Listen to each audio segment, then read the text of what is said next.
दोस्तों सवाल है 300 रुपये को इस प्रकार से दो लोगों में बांटिए कि उनमें से एक व्यक्ति 20 रुपया ज्यादा पाए और एक व्यक्ति 20 रुपया कम पाए। रियल दोस्तों इस सवाल का कहना यह है कि दो संख्याओं का योगफल 300 है और उन्हीं दोनों संख्याओं का अंतर मतलब घटाना फल 20 है। तो उन दोनों संख्याओं को ज्ञात कीजिए। रियल दोस्तों इस सवाल का कहना यही है। तब माना कि दोस्तों पहला संख्या ए है, माना पहला संख्या बराबर ए है, पहला संख्या बराबर ए है और दूसरा संख्या बराबर बी है, दूसरा संख्या बराबर बी है। अब दोस्तों माना कि ए बड़ा है और बी छोटा है, तब दोस्तों माना कि जब ए और बी को आपस में जोड़ेंगे तब इसका योगफल 300 हो जाएगा और जब ए में से बी को घटाएंगे तब इसका अंतर 20 हो जाएगा। तब दोस्तों यहाँ पर a प्लस बी बराबर कितना होना चाहिए? a प्लस बी बराबर 300 होना चाहिए और a माइनस बी बराबर कितना होना चाहिए? a माइनस बी बराबर 20 होना चाहिए। अब दोस्तों हम लोग इसे समीकरण 1 मानेंगे और इसे समीकरण 2 मानेंगे। अब दोस्तों हम लोग समीकरण 1 और समीकरण 2 को आपस में जोड़ देंगे, तब दोस्तों इधर वाला पक्ष इधर वाले पक्ष में जुड़ेगा और इधर वाला पक्ष इधर वाले पक्ष में जुड़ेगा। तब दोस्तों सबसे पहले a प्लस बी है ऊपर, तब एक ब्रैकेट में हो जाएगा a प्लस बी।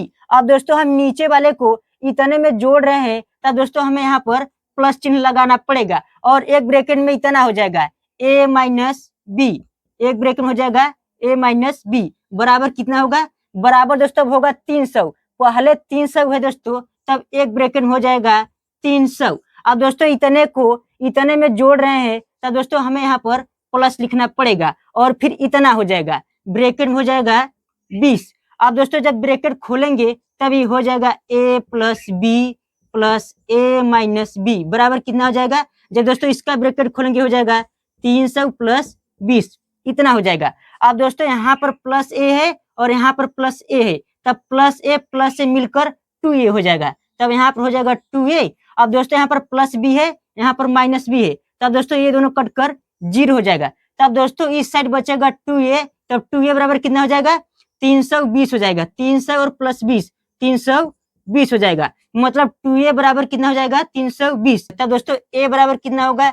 a बराबर होगा 320/2। जब दोस्तों हम 2 से भाग देंगे इसमें तब ये हो जाएगा 2 1 कम 2, यहाँ पर भाग देंगे 2 1 कम 2, 1 बचेगा, 2 छक्के 12, 2 शून्य 0, मतलब यहाँ पर आएगा 160, मतलब a बराबर कितना आएगा?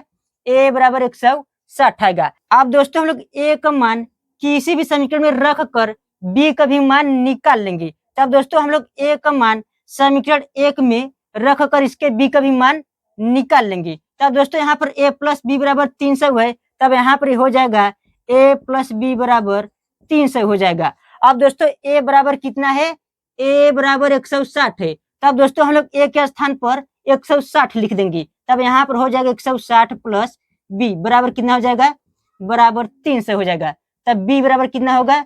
b बराबर हो जाएगा 300 माइनस 160 हो जाएगा, तब b बराबर आएगा 0 में से 0 जाएगा तो 0, 10 में से 6 जाएगा तो 4 बचेगा और 2 में से 1 जाएगा तो 1 बचेगा, मतलब दोस्तों a बराबर 160 आएगा और b बराबर 140 आएगा। अब चलिए दोस्तों हम लोग चेक करते हैं कि जो हमारा उत्तर आया है सही है कि गलत है। अगर दोस्तों जब हम इसे आपस में जोड़ेंगे तब दोस्तों कुल 300 रुपया होना चाहिए और दोस्तों इस दोनों रुपयों का अंतर 20 होना चाहिए, मतलब दोस्तों जब इसे आपस में जोड़ेंगे तो कुल 300 रुपया होना चाहिए और जब 160 में से 140 घटाएंगे तो 20 रुपया होना चाहिए। अगर दोस्तों ऐसा हुआ तो हमारा उत्तर सही रहेगा, अगर दोस्तों ऐसा नहीं हुआ तो हमारा उत्तर गलत रहेगा। तब दोस्तों यहाँ पर हो जाएगा 160 रुपया और प्लस 140 रुपया, कुल 300 रुपया होना चाहिए। तब ये हो जाएगा 0, 6 4 10 की 0 हासिल लगा 1, 2 1 हासिल लेकर हो जाएगा 3।